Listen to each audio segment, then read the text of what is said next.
Hi guys, ఈరోజు మనము truth table గురించి తెలుసుకుంటాం. 3 వేరియబుల్స్ తీసుకొని ఎలా చేయాలో తెలుసుకుందాం.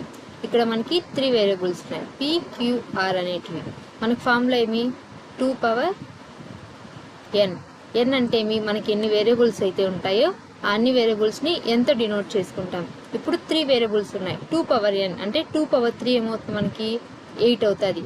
సో మనం ఇక్కడ 8 రోస్ తీసుకుంటాం. అందులో p అనే వేరియబుల్కి 4 ట్రూస్ పెడతాం. ఫస్ట్ 4 ట్రూ పెడతాం, నెక్స్ట్ 4 ఫాల్స్ పెడతాం.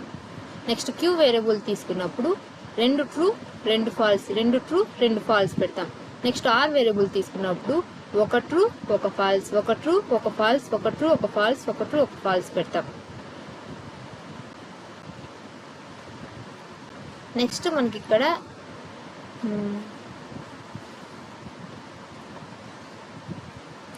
ఏముంది, నెగేషన్ p ఉంది. నెగేషన్ అంటే ఏం చెప్పుకోవచ్చు, ఇక్కడ మనకు క్వశ్చన్ ఉంది కదా, క్వశ్చన్లో ఫస్ట్ నెగేషన్ p అంటే ఏమో తెలుసుకుందాం. నెగేషన్ pని ఫైండ్ అవుట్ చేసి నెక్స్ట్ నెగేషన్ p ఇంప్లైస్ rని ఫైండ్ అవుట్ చేద్దాం. తర్వాత q డబుల్ ఇంప్లైస్ pని ఫైండ్ అవుట్ చేసి నెక్స్ట్ మొత్తాన్ని అండ్ ఆపరేషన్ యూజ్ చేసి చేద్దాం. ఇప్పుడు నెగేషన్ p అంటే ఏమి, నెగేషన్ అంటే ఏం, ఫస్ట్ ట్రూ ఉండేటివన్నీ ఫాల్స్ అవుతాయి, ఫాల్స్ ఉండేటివన్నీ ట్రూ అవుతాయి. ఇక్కడ మనకి నెగేషన్ p ఫస్ట్ ఇక్కడ ఏముంది, ట్రూ ఉంది, అప్పుడు ఇక్కడ ఏమవుతుంది, ఫాల్స్ అవుతుంది. అలాగే ఇక్కడ ట్రూ ఉంది, ఇక్కడ ఏమవుతుంది, ఫాల్స్ అవుతుంది. ఇక్కడ ట్రూ ఉంది, అప్పుడు ఏమవుతుంది, ఇది ఫాల్స్ అవుతుంది. ఇక్కడ నెక్స్ట్ ట్రూ ఉంది, అప్పుడు ఏమవుతుంది, ఫాల్స్ అవుతుంది నెగేషన్ చేస్తే. ఇక్కడ ఫాల్స్ ఉంది, ఫాల్స్కి నెగేషన్ చేస్తే ట్రూ అవుతుంది. ఇక్కడ ఫాల్స్ ఉంది, ఫాల్స్కి నెగేషన్ చేస్తే ట్రూ. ఇక్కడ కూడా ఫాల్స్ ఉంది, దీనికి నెగేషన్ చేస్తే ట్రూ అవుతుంది. ఇక్కడ కూడా ఫాల్స్ ఉంది, దానికి నెగేషన్ చేస్తే ఏమవుతుంది, ట్రూ అవుతుంది. ఇక్కడ నెగేషన్ p అంటే ఏమో ఫైండ్ అవుట్ చేసుకున్నాం. నెక్స్ట్ ఇక్కడ నెక్స్ట్ ఏం చెప్పుకున్నాం, negation p implies r find out చేస్తాం అనుకున్నాం కదా. దీన్ని ఫైండ్ అవుట్ చేయాలంటే నెగేషన్ p కావాలా, నెగేషన్ p చేసుకుందాం. r ఆల్రెడీ మనకు తెలుసు, సో r వాల్యూ ఇక్కడ ఉంది. సో ఇవి రెండింటికి చేయాలా, ఫస్ట్ నెగేషన్ pని r చేయాలా, నెగేషన్ p r. మనం ఫస్ట్ r నెగేషన్ p లాగా చూసుకోకూడదు, నెగేషన్ p r చూడాలా. Negation p implies r. Implies అంటే ఏం చెప్పుకుందామంటే ట్రూ ఫాల్స్ ఉండేటివి మాత్రమే ఫాల్స్ అవుతుంది, రిమైనింగ్ మొత్తం ట్రూ అవుతుంది. ట్రూ ఫాల్స్ ఐ మీన్ ఇక్కడ ఫాల్స్ ట్రూ ఉంది, ఇదేమవుతుంది, ట్రూ అవుతుంది. మనం ఏం చెప్పుకున్నాం, నెగేషన్లో ట్రూ ఫాల్స్ ఉండేటివి మాత్రమే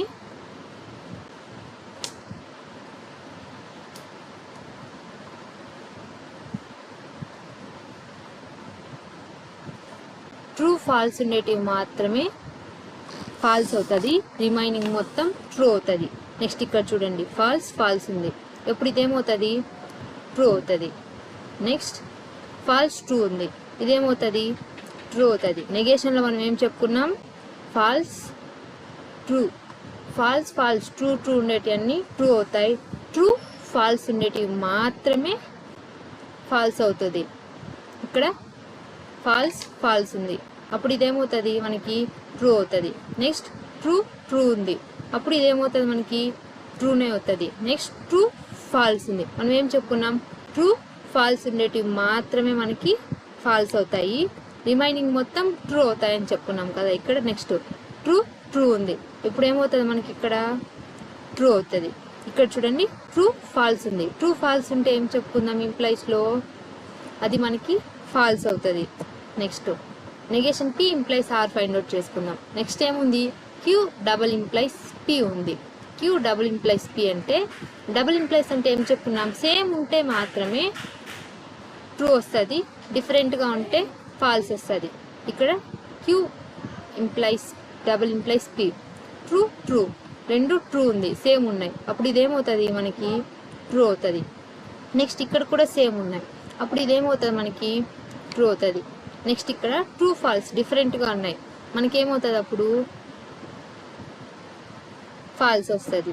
అలాగే ఇక్కడ కూడా డిఫరెంట్గా ఉన్నాయి, ట్రూ ఫాల్స్ అనేటివి, సో మనం ఏం చేస్తాం, ఫాల్స్ చేస్తాం. నెక్స్ట్ ఫాల్స్ ట్రూ, ఇక్కడ కూడా డిఫరెంట్గా ఉన్నాయి, అప్పుడు మనకేమొస్తుంది, వాల్యూ అనేది ఫాల్సే వస్తుంది. ఇక్కడ కూడా ట్రూ ఫాల్స్ ఉంది, అప్పుడు మనకి ఇక్కడ ఏమొస్తుంది, ఫాల్సే వస్తుంది. నెక్స్ట్ ఫాల్స్ ఫాల్స్, ఇక్కడ సేమ్ ఉన్నాయి, వేరియబుల్స్ అనేటివి రెండు కూడా సేమ్ ఉన్నాయి, సో మనం ఏం చేస్తాం, ట్రూ తీసుకుంటాం. నెక్స్ట్ ఫాల్స్ రెండు కూడా సేమ్ ఉన్నాయి. అప్పుడు ఏం చేస్తాం మనం డబుల్ ఇంప్లైస్లో సేమ్ ఉంటే మాత్రమే ట్రూ ఫాల్స్ ఉండేటివి మాత్రమే ట్రూ అవుతాయి. రిమైనింగ్ ట్రూ ఫాల్స్ అనేటివి ఫాల్స్ అవుతాయి. ట్రూ ఫాల్స్ ఉండేటివి మాత్రమే ట్రూ అవుతాయి. ఇప్పుడు నెక్స్ట్ దీని మొత్తానికి చేద్దాం. ఇవి నెగేషన్ P ఇంప్లైస్ R కనుక్కున్నాం. Next Q double implies P కనుక్కున్నాం కదా. ఈ రెండింటికి మధ్య అండ్ ఆపరేషన్ యూజ్ చేసి మనము చేద్దాం. అండ్ అంటే ఏం చెప్పుకున్నాం, ట్రూ ఉంటే మాత్రమే ట్రూ అవుతుంది, రిమైనింగ్ మొత్తం ఫాల్స్ అవుతుంది. ఇక్కడ ట్రూ ఉంది, అప్పుడు మనకి ఇక్కడ ఏమవుతుంది, ట్రూ ఆపరేషన్ అనేది పర్ఫామ్ అవుతుంది. ఇక్కడ కూడా ట్రూ ఉంది, అప్పుడు ఇక్కడ ఏమవుతుంది, ట్రూ ఆపరేషన్ అనేది పర్ఫామ్ అవుతుంది. ఇక్కడ ట్రూ ఫాల్స్ అనేవి ఉంది, 2 వేరియబుల్స్ డిఫరెంట్గా ఉన్నాయి కాబట్టి ఇక్కడ ఏమవుతుంది, మనకి ఫాల్స్ వస్తుంది. నెక్స్ట్ ట్రూ ఫాల్స్ ఉంది, ఇక్కడ ఏమవుతుంది, ఫాల్స్ వస్తుంది. నెక్స్ట్ ఇక్కడ ట్రూ ఫాల్స్ ఉంది, సో ఇక్కడ కూడా ఏమొస్తుంది, ఫాల్స్ వస్తుంది. అండ్ ఆపరేషన్లో మనం ఏం చెప్పుకుంటామంటే రెండు ట్రూ ఉండేటివి మాత్రమే ట్రూ అవుతాయి, రిమైనింగ్ అన్నీ కూడా ఫాల్స్ అవుతాయి. ఇక్కడ ఫాల్స్ ఉంది, సో ఇదేమవుతుంది, ఫాల్సే అవుతుంది. ఇక్కడ ట్రూ ఉంది, ఇదేమవుతుంది, మనకి ట్రూ అవుతుంది అండ్ ఆపరేషన్లో. సో ఫాల్స్ ట్రూ ఉంది, సో ఇదేమవుతుంది, ఫాల్సే అవుతుంది. Thank you guys. నెక్స్ట్ క్లాస్లో మనము ఇక్కడ 3 వేరియబుల్స్ తీసుకొని చేస్తాం కదా, నెక్స్ట్ 4 వేరియబుల్స్ తీసుకొని ఎలాగ చేస్తాము అనేది తెలుసుకుందాం.